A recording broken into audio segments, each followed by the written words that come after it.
kita akan membahas tentang seputar keluarga, wabil khusus tentang beberapa kesalahan-kesalahan fatal yang dilakukan para suami. Dan ini ibu bisa sampaikan kepada para suami, bapak-bapaknya nggak hadir masalahnya. Ma'asyiral muslimat yang dimuliakan Allah Subhanahu wa taala, tidak memperpanjang mukaddimah karena juga waktu. Yang pertama, kesalahan yang fatal bagi seorang suami adalah tidak memberikan nafkah. Dan ini banyak dilakukan oleh para suami yang tidak bertanggung jawab. Mungkin dengan berjalannya waktu biasanya. Kalau awal-awal menikah biasanya masih bagus. Tapi dengan berjalannya waktu, nampaklah ada beberapa watak atau sifat para suami itu yang kemudian menjadikan tujuan berumah tangga itu tidak sebagaimana yang diinginkan. Bahkan ada yang terang-terangan seorang suami itu justru menyuruh istrinya untuk bekerja. Ini kan aib bagi para suami harus. Yang lebih parah lagi, terkadang disuruh bekerja itu malah dijauhkan daripada rumah. Entah disuruh bekerja ke luar negeri, jadi pembantu rumah tangga atau apalah pekerjaan.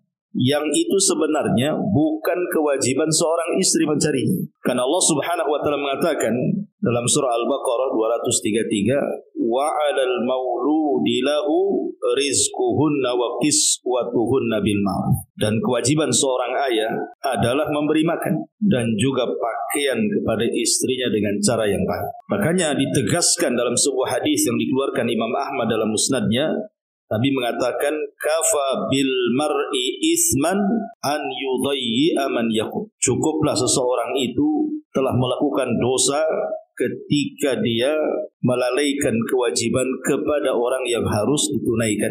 Ini yang pertama. Ini yang fatal. Ya, kalau suami kok tidak mencari nafkah, malah cenderung menjadi pengangguran, padahal kalau dia mau mencari kerja itu pasti ada saja. Karena tidak mungkin Allah Subhanahu wa taala menahan rizki seseorang, apalagi dia seorang kepala rumah tangga yang di bawahnya ada orang-orang yang diberi makan oleh dia, anak istrinya. Mustahil. Bahkan yang ada kalau seandainya dia niat untuk mencari kerja, pasti Allah mudahkan. Ini yang pertama. Yang kedua, mengambil harta istri secara paksa. Ada sebagian suami yang tidak punya akhlak. Terkadang boleh jadi mungkin bahasanya halus, si suami mau ngambil harta istri itu mungkin dengan bahasa-bahasa ya untuk keperluan, nanti diganti, padahal nggak diganti. Ya. Atau mungkin betul-betul dengan cara paksa. Mungkin istri yang nggak tahu atau emasnya diambil, dijual kan itu. Atau betul-betul dengan cara tekanan, kayak orang ngerampok gitu ya. Mana emas? Sini, kan itu. Mana uangmu? Ini kan jelas-jelas zalim. Allah Subhanahu wa taala mengatakan, ya ayyuhalladzina amanu la ta'kulu amwalakum bainakum bil batil. Wahai orang-orang yang beriman, janganlah kalian makan harta dengan cara batil. Ini sama dengan mencuri namanya. Atau mungkin lebih parah lagi merampok kalau memang jelas-jelas memaksa untuk mengambil. Karena dalam Islam itu harta istri itu solid milik dia, nggak ada ikut campur suami. Makanya kenapa kalau kita bicara tentang bab waris, kok laki-laki dapat satu, perempuan kok dapat separuh dari bagian laki-laki? Zahirnya nampak tidak adil, harusnya satu-satu lah. Masa perempuan separuh dari warisan laki-laki? Mana adilnya? Kita katakan Allah memberikan hukum itu sudah adil. Sebab kalau seandainya laki-laki itu menikah seandainya, maka harta yang satu itu berbagi dengan istri. Tapi kalau si istri dia dapat warisan, dia tidak bisa berbagi dengan suami. Itu harta-harta dia. Nggak berhak suami mengambil harta yang memang itu milik dia, hasil jerih payah dia atau warisan dari orang tua. Kecuali illa an takuna tijaratan an taradim minkum. Kecuali kalau memang si istrinya redha mau bantu suaminya. Namanya suaminya punya skill usaha, tidak punya modal, istri punya duit.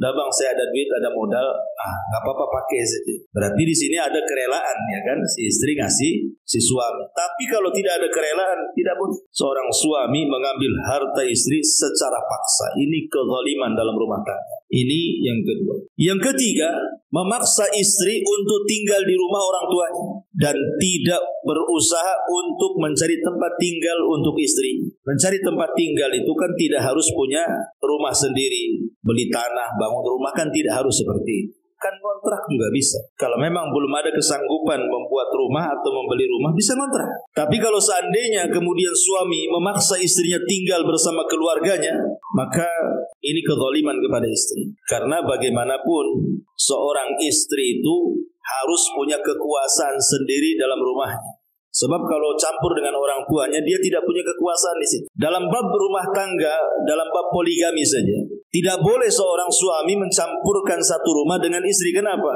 Karena tidak punya kekuasaan. Kecuali kalau umpamanya dapurnya sendiri-sendiri, kamarnya sendiri-sendiri, ruang tamunya sendiri-sendiri, dan begitu ya. Karena ada yang sifatnya privasi masalah, yang tidak bisa seseorang itu kemudian nyampur dengan orang lain. Makanya sebuah kezaliman suami kalau memaksa istri tinggal di rumah orang tuanya. Ma'asyiral muslimin muslimat yang dimuliakan Allah Azza wa Jalla. Tentu di sini baik memaksa tinggal di rumah orang tuanya sendiri atau di rumah orang tua suami. Kecuali ada uzur. Umpamanya sakit, ya mungkin orang tuanya sakit, kemudian suami meminta dia tinggal di rumah orang tuanya untuk merawatnya, kan hanya temporary saja, tidak selamanya kan. Kalau sudah sembuh ya baliklah kan.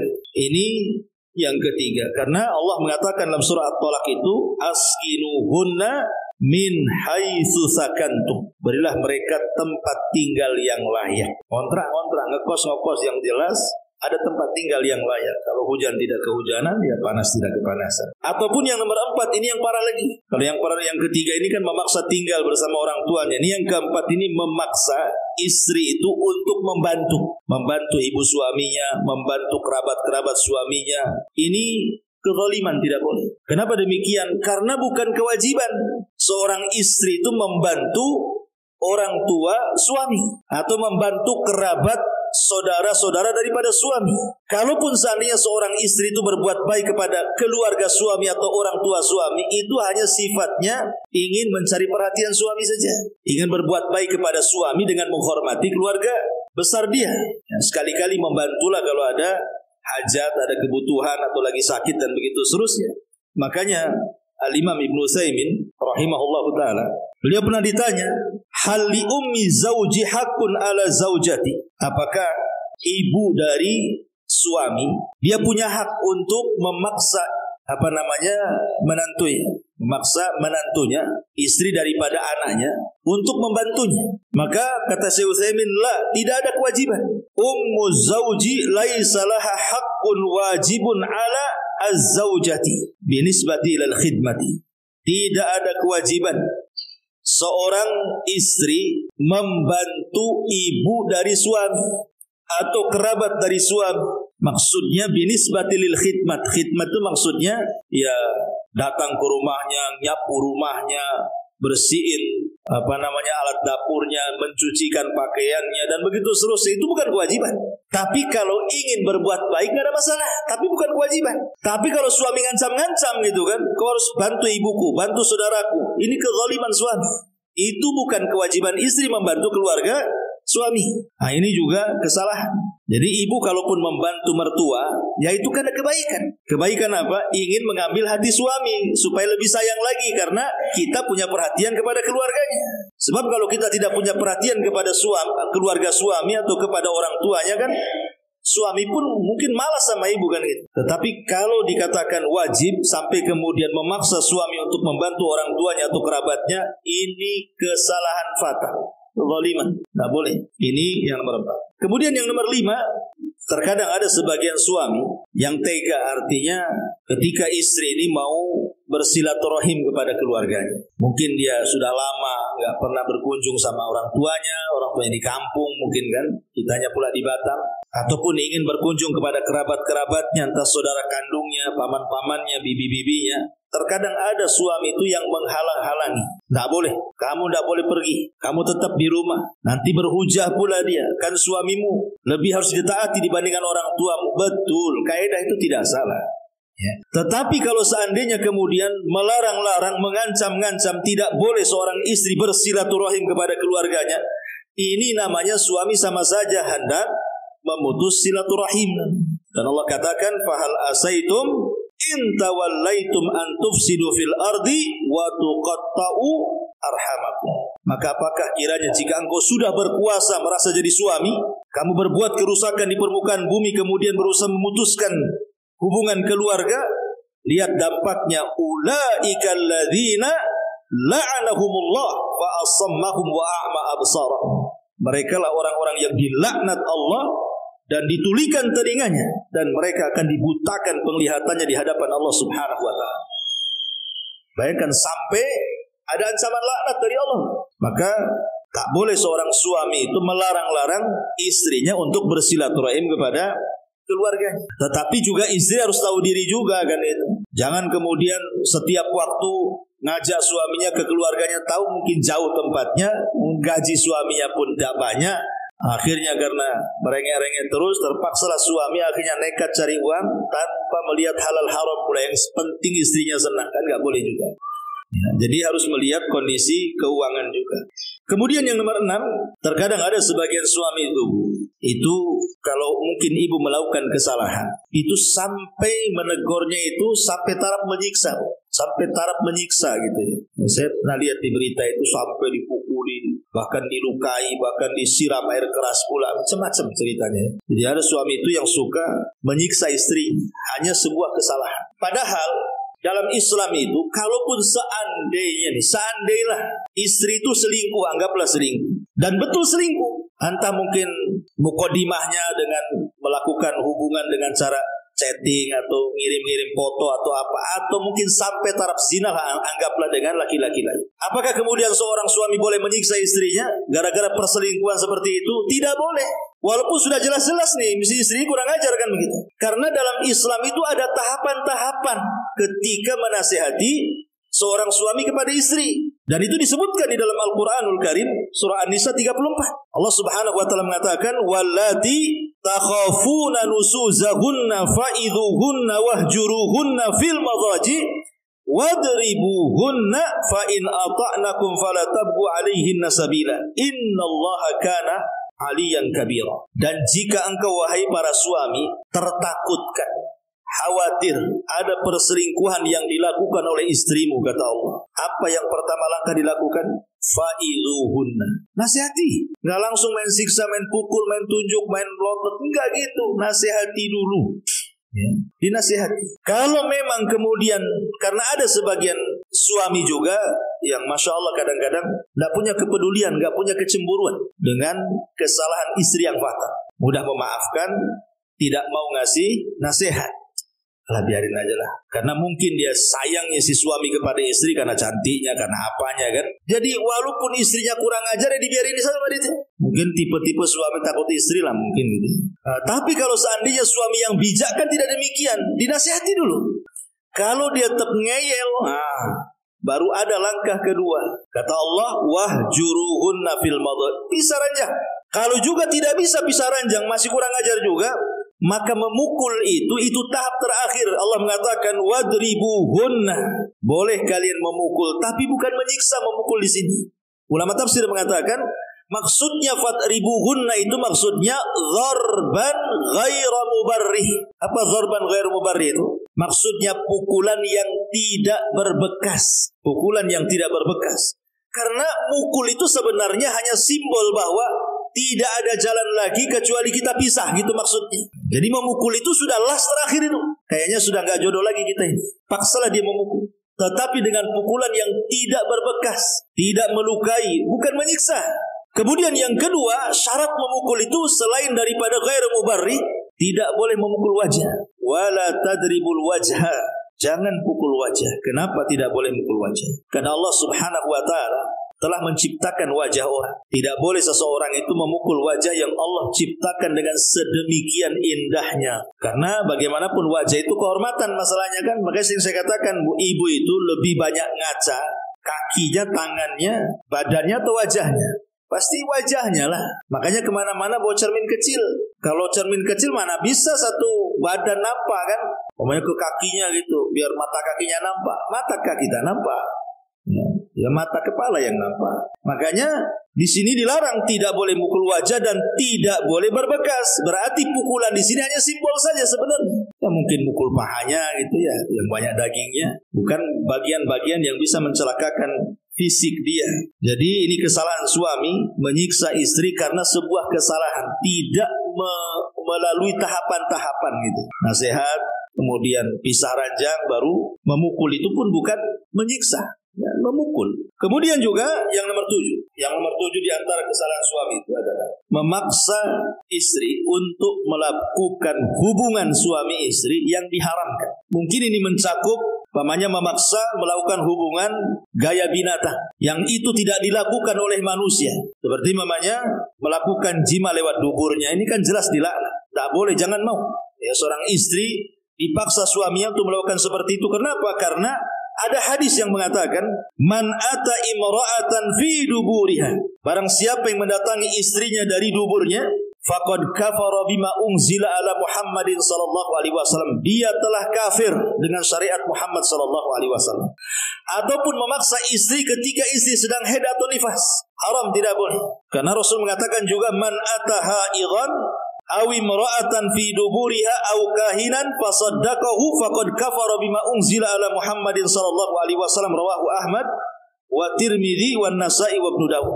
Barang siapa yang mendatangi istrinya dan dia sedang haid, atau mendatangi istrinya dari duburnya, atau mendatangi dukun dan membenarkan ucapannya, maka dia telah kufur dengan syariat Muhammad sallallahu alaihi wa ala alihi wasallam. Jadi tidak boleh, ya. Ibu jangan mau juga kalau suami maksa seperti itu. Atau mungkin meniru orang-orang barat lah, ya. Meniru orang-orang barat yang menjijikkan bahasanya, mungkin disuruh makan kotoran atau apa, naudzubillah. Intinya bahwa kalau memang dia memaksa untuk melakukan hubungan yang aneh-aneh, yang tidak sejalur dengan fitrah dan juga syariat Islam, maka ibu jangan mau. Karena ini kezaliman suami. Ngapain maksa-maksa seperti itu? Terkadang binatang saja tidak melakukannya, manusia pula melakukannya.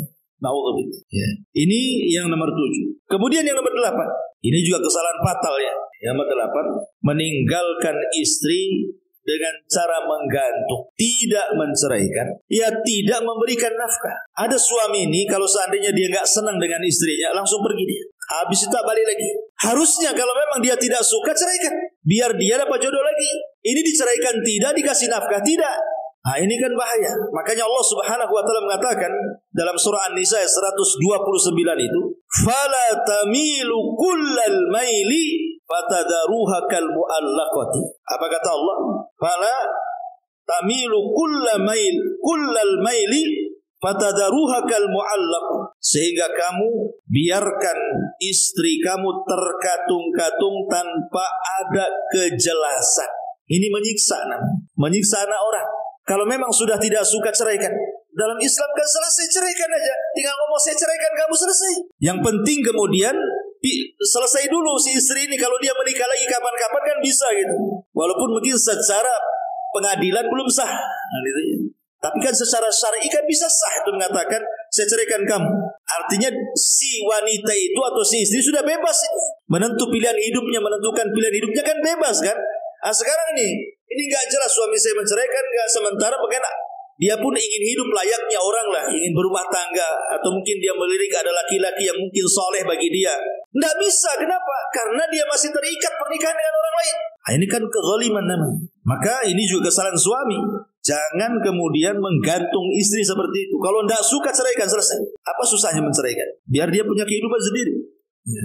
Ini juga farah ini ya, yang nomor 8 ya. Kemudian yang nomor 9 ya, safar lebih daripada 6 bulan. Nggak ada kabar lagi. Yang parah kalau ada kabar masih mendingan. Ini safar cari pekerjaan, nggak ada kabar pula.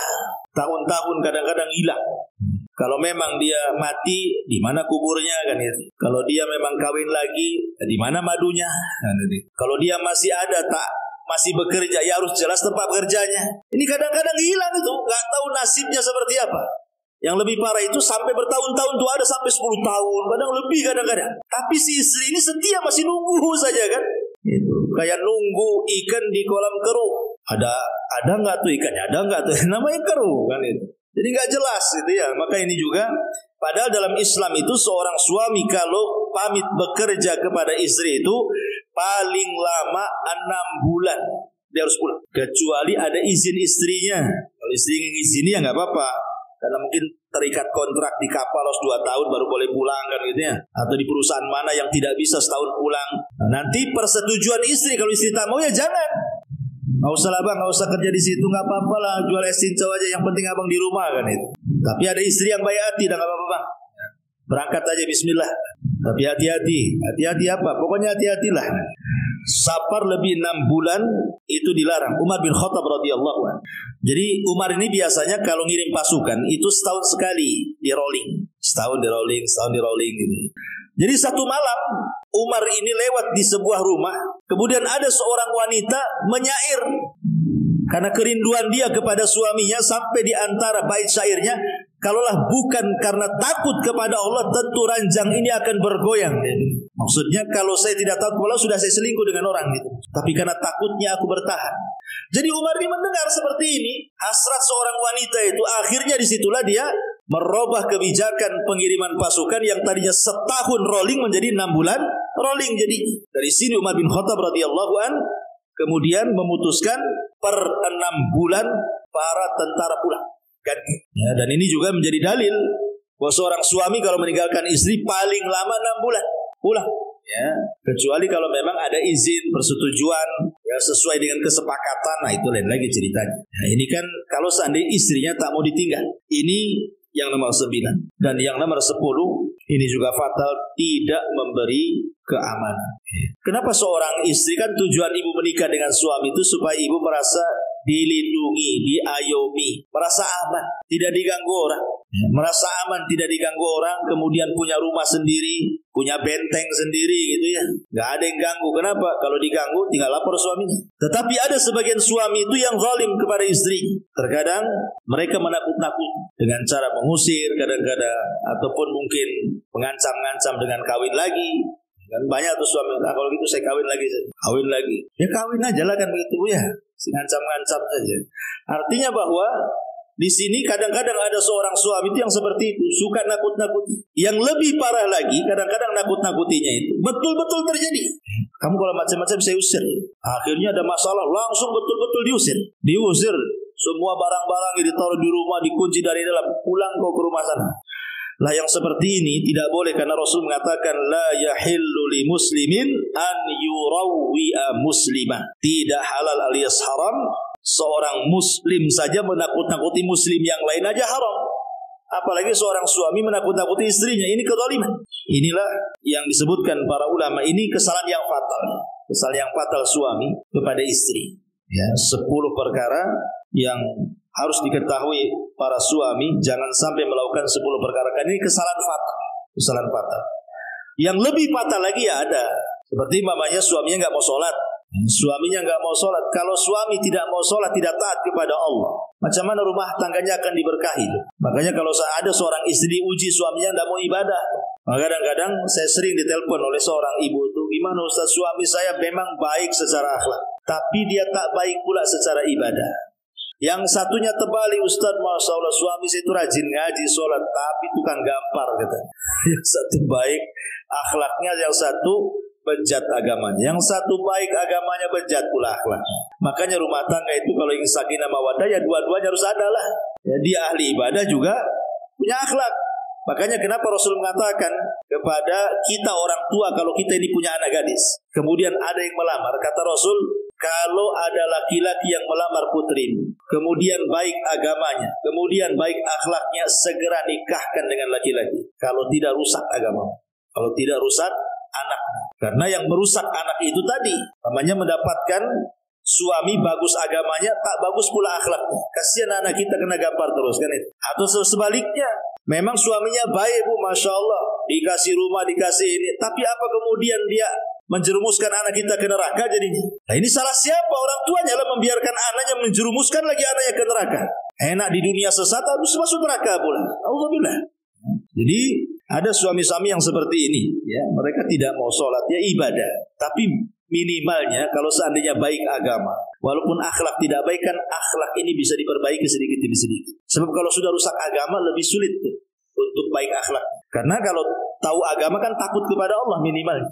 Nanti lama-lama Allah kasih hidayah. Tidak mungkin lah kalau sholat-sholat terus kok gak dapat hidayah, asik gitu terus kan. Pasti satu hari pun akan berubah. Karena dia dekat dengan hidayah.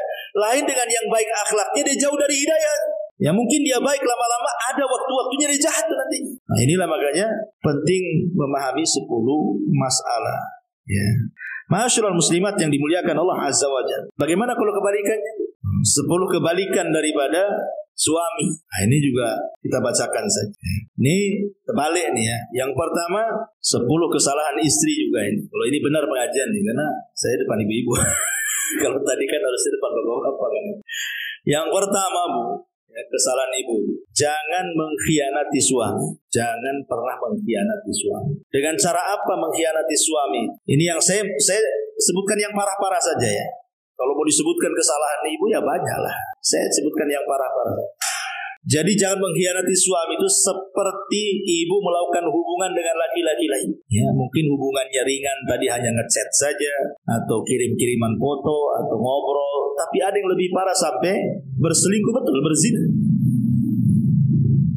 Maka ini pengkhianatan tingkat tinggi dalam rumah tangga. Bahkan yang lebih parah sampai dalam hubungan seorang istri ketika berhubungan dengan suami, ketika berhubungan itu yang dibayangkan seolah-olah bukan suami dia yang sedang menghubungi dia, tapi orang lain yang sedang berhubungan dengan dia. Ini syaitan. Ya, ini namanya ada jin namanya jin al-asyik. Ya, ada nama jin itu namanya jin al-asyik. Jin al-asyik ini yang suka mengganggu rumah tangga. Masuk kepada para wanita, kemudian menghayalkan laki-laki lain. Terkadang laki-laki ini mungkin ibu tidak kenal, tidak pernah ketemu, tidak pernah salaman, tidak pernah ngobrol. Boleh jadi mungkin artis-artis yang ibu nggak kenal, mungkin tengok drakor gitu ya, drama Korea. Habis tengok artisnya, tengok pula suami ibu.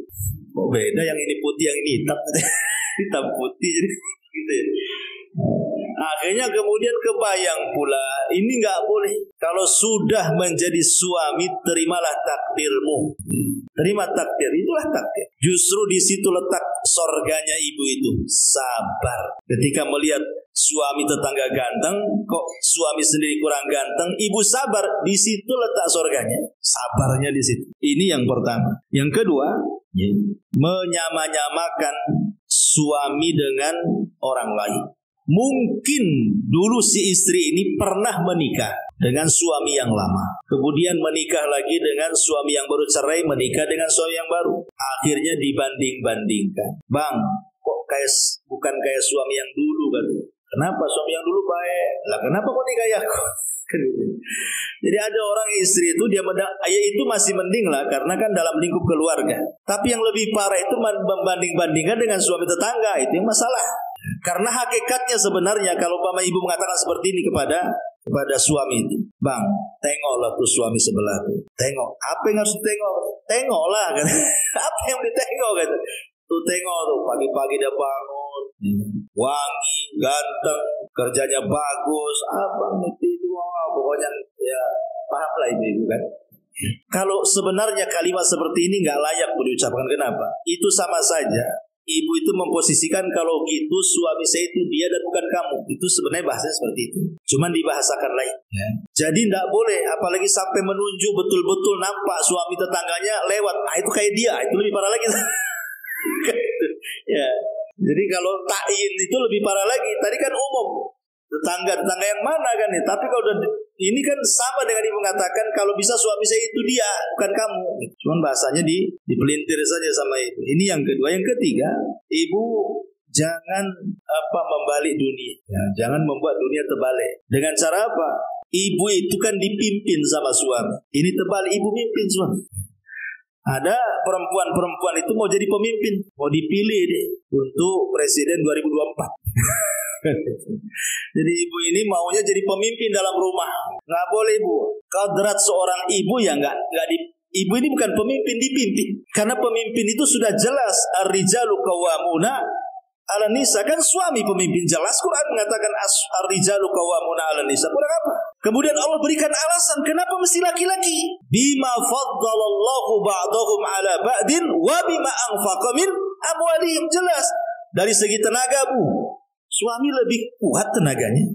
Mau ibu kerja bangunan ya, suami lebih kuat, dia kerja kuat suami itu. Cara berpikirnya juga kuat. Kemudian juga mereka sempurna agamanya. Kalau ibu kan akalnya tidak sempurna karena berbagi dengan perasaan. Kemudian agama tidak sempurna juga karena waktu-waktu tertentu ibu nggak bisa ibadah. Waktu haid mana ibu bisa sholat, bisa puasa. Pegang mushaf aja diperselisihkan kan begitu. Jadi agamanya kurang tuh. Kalau laki-laki kan sempurna. Ya enggak mungkin laki-laki head LGBT itu namanya kan. Laki-laki itu ya pasti sempurna agamanya. Maksudnya tidak ada penghalang bagi dia untuk beribadah. Perempuan tidak. Makanya kenapa kemudian terimalah kodratnya kalau seorang istri itu memang dipimpin oleh suami. Jangan suka mimpi. Karena ada istri itu dia mau semau gue lah bahasa saya itu. Keluar rumah sesuka dia. Ya, mau izin mau enggak terserah dia. Tentu suaminya datang istri nggak ada. Celakanya lagi handphonenya bukan di silent lagi, dimatikan. Nah suami apa nggak pusing nyari ibu kemana kan itu? Harusnya kan nggak seperti itu. Itu namanya kalau mau merdeka kenapa nikah? Nggak usah nikah lah kalau merdeka. Ya, jadi jangan membalik dunia, hormati suami. Ya, jangan menjadi pengatur dalam rumah tangga. Aturan rumah tangga itu sudah baku. Hak istri apa, hak suami apa, sudah ada diatur semua. Ya. Kemudian kadang-kadang nggak mau menerima pendapat suami kan? Suami baru ngomong, ibu udah ngomong duluan. Yang keempat, tadi meninggalkan rumah tanpa izin. Bu, dalam setiap rumah tangga pasti ada masalah. Nggak mungkin nggak ada masalah. Rumah tangga Nabi aja masalah. Rumah tangga sahabat aja masalah. Apalagi rumah tangga ibu pasti ada masalah. Kalau ada masalah, bu, jangan kabur dari rumah. Ini fatal. Ya, kalau sampai seorang wanita meninggalkan rumah, ini fatal sekali. Karena berarti perempuan ini tidak mau menyelesaikan masalah keluarga. Dia mau memperluat. Sebab kalau dia sudah kabur dari rumah, ini masalahnya bukan sebatas rumah, tapi dia akan menyebar kemana-mana. Tidak mungkin orang lagi kesel, kemudian ke rumah kawannya tidak cerita di kawan itu mustahil. Atau mungkin pulang kampung ke rumah orang tuanya, nggak mungkin diam-diam. Pasti akan cerita juga. Sampai kapan ibu diam kan ini? Burung-burung pasti ditanya kawannya. Susah kali kamu tertawa, biasanya pokok tawa itu 1 jam udah berhenti. Kadang senyum aja susah, mesti kan ditanya begitu. Atau paksalah awalnya mungkin sedikit yang diceritakan. Keasikan melebar, akhirnya semua diceritakan. Kan jadinya memindahkan masalah tuh jadi. Maka ini yang nomor 4. Kemudian yang nomor 5, jangan menghina keluarga suami. Ini fatal. Ya, banyak istri-istri itu yang tidak menghormati keluarga suami. Bahkan lebih parah menghina ibunya suami, menghina saudaranya suami. Ada ya perempuan yang nggak tahu diri nih kayak gini. Kemudian juga yang nomor 6, jangan suka berdusta. Maksudnya berdusta, dustanya ini yang tingkatannya dusta besar, bukan dusta kecil. Berdusta dalam rumah tangga itu dibolehkan sebenarnya. Kalau dalam rangka untuk keutuhan rumah tangga. Keutuhan rumah tangga. Memuji suami ibu, oh Masya Allah. Tidak ada orang ganteng satu komplek ini, kecuali suami saya. Ya. Itu karena tidak ada pemilihan. Kalau ada pemilihan ya. Nah, intinya ya gak apa-apa kan, bohong-bohong sedikit gak apa masalah. Tapi masalahnya ada nih seorang istri kalau berdusta, ini sampai tingkat perang tetangga. Jangan bu, jangan sampai berdusta di hadapan suami, akhirnya suami jadi bawa parang ke tetangga. Bang, ini akhir-akhir ini itu tetangga itu kalau saya lewat tuh suaminya selalu mandangi saya. Masalah bu, apa nggak cemburunya suami naik tuh hitam, ambil parang nanti. Jangan ya. Jangan berdosa sampai akhirnya perang. Ya kalau memang betul tuh bisa aja lah, jangan diceritakan. Karena nanti masalahnya beda kalau sudah laki-laki dengan laki-laki beda bu. Ustaz dengan ustaz aja main parang kemarin, kena bacok ke kepalanya orang. Gimana? Di Batam Senta ya. Sesama ustaz itu. Gara-gara apa saya tak tahu. Yang satu kena bacok kepalanya, habis sarafnya kan. Jadi kalau sudah urusan laki-laki dengan laki-laki ini bahaya. Dan ibu pula kompor gasnya. Jadi jangan berdusta yang menjadikan dusta suami ini jadi masalah dengan orang. Berdusta soal keluarganya, dijelek-jelekin kemudian berbohong dan begitu seterusnya, ini jangan sampai. Kemudian nomor 7, membongkar aib keluar rumah. Tidak boleh ya. Privasi. Ibu yang tahu suami tutupi. Sejelek apapun suami, bilang suami saya baik. Sekecil apapun gaji, bilang suami saya miliarder. Itu. Alhamdulillah saya punya suami. Kenapa? Makan enak. Walaupun padahal maksudnya ikan asin dengan tahu tempe aja hari-hari. Tapi sama orang, wah kalau saya enak di rumah. Kalau umpamanya kawannya cerita makan daging, bilang enak suami saya. Ya, hari-hari bawakan makanan. Walaupun itu berdusta, tetapi kan memuji suaminya. Daripada terus terang, berapa gaji suami? 10 juta. Mikir deh, kenapa? Suami payah kan? Suami payah-payah. Kenapa gaji sebulan gak cukup untuk makan? Maka urusan-urusan privasi tidak boleh diceritakan karena aib masalahnya. Yang tahu dapur ibu itu ibu saja, jangan orang lain tahu. Apalagi yang lebih parah lagi sampai urusan ranjang. Ini seburuk-buruk manusia di hadapan Allah. Itu ada hadisnya. Ya. Kemudian yang nomor 8, jangan suka mengadu kepada keluarga. Kalau ada masalah, dikit-dikit ngadu sama saudaranya, dikit-dikit ngadu sama orang tuanya. Cari pembenaran, cari bolo bahasanya ya. Tak boleh, Bu. Kemudian yang nomor 9, cinta karena harta. Nah, ini banyak. Jangan sampai kemudian kalau sudah nikah dengan suami, cobalah belajar mencintai suami apa adanya. Ya. Sebab kalau seandainya karena harta saja, nanti kalau miskin dipastikan bercerai. Dipastikan bercerai. Kemudian yang terakhir, jangan tajasus. Nah, ini tajasus ini. Jangan tajasus. Suami main ke tetangga, ngobrol apa dia? Apain aja dia?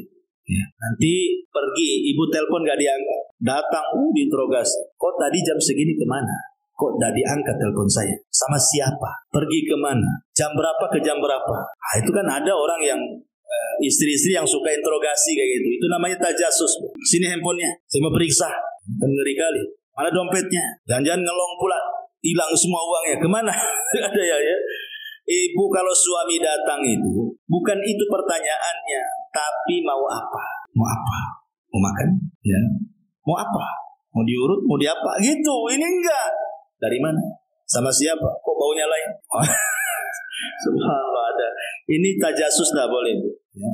Ini makanya kenapa ada 6 sifat. Kenapa Imam Ghazali itu mengatakan jangan ada seorang istri itu punya 6 sifat. Ya. Pertama, suka mengeluh kata dia. Yang kedua, suka mengungkit kebaikan.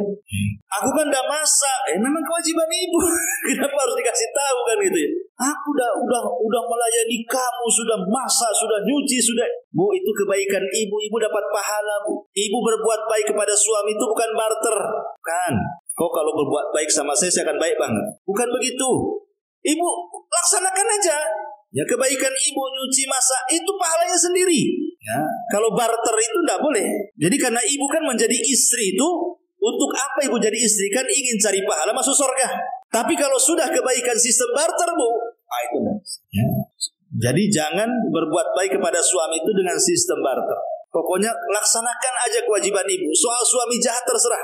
Yang penting saya melaksanakan selaku seorang istri, itu maksudnya. Karena saya tidak mengharap pahala engkau, wahai suamiku. Saya mengharap pahala Allah, itu maksudnya. Jadi jangan suka mengkata Imam Ghazali, jangan suka mengungkit kebaikan. Yang ketiga, ya, jangan suka menceritakan masa lalu. Jangan suka menceritakan masa lalu. Kan ada tuh seorang, mungkin maaf kadang-kadang dulunya mungkin ya masa lalunya suka gonta-ganti pasangan, pacaran atau apa. Sekarang sudah menikah, jangan diceritakan tuh pacar-pacar 1, 2, 3, 4. Banyak kali butuh pacarnya dulu.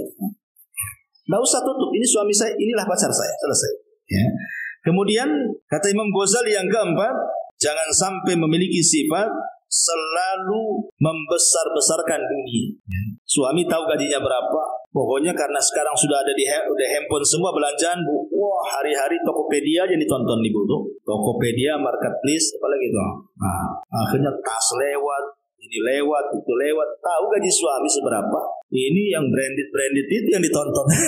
Kayak gitu ya. Gaji setahun habis lah tuh beli satu tas tuh. Jangan selalu membesar-besarkan dunia. Ya, terimalah apa adanya. Kemudian yang nomor 5 kata Imam Ghazali, ya, wanita yang jangan suka berdandan sepanjang hari. Ya. Berdandan boleh, tapi ada waktu-waktunya. Tapi kalau terus saja berdandan, Bang, kayaknya ini yang sebelah sini agak sengit nih. Ini perlu obat nih, harganya sekian. Dan dibelikan obat sama suami. Nampaknya Bang perlu bedah nih, tapi harganya sekian. Nampaknya kita harus operasi nih Bang, ini harus dikasih silikon sebelah sini. Ya, habislah itu uang suami yang untuk itu aja ya. Kemudian kata Imam Ghazali yang nomor 6, dia mengatakan jangan suka nyinyir. Ya, itu disebut sadaqah. Suka nyinyir atau apa? Banyak bicara, ember. Wallahu a'lam. Iya, itulah diantara beberapa faedah. Ya, saya kira cukup.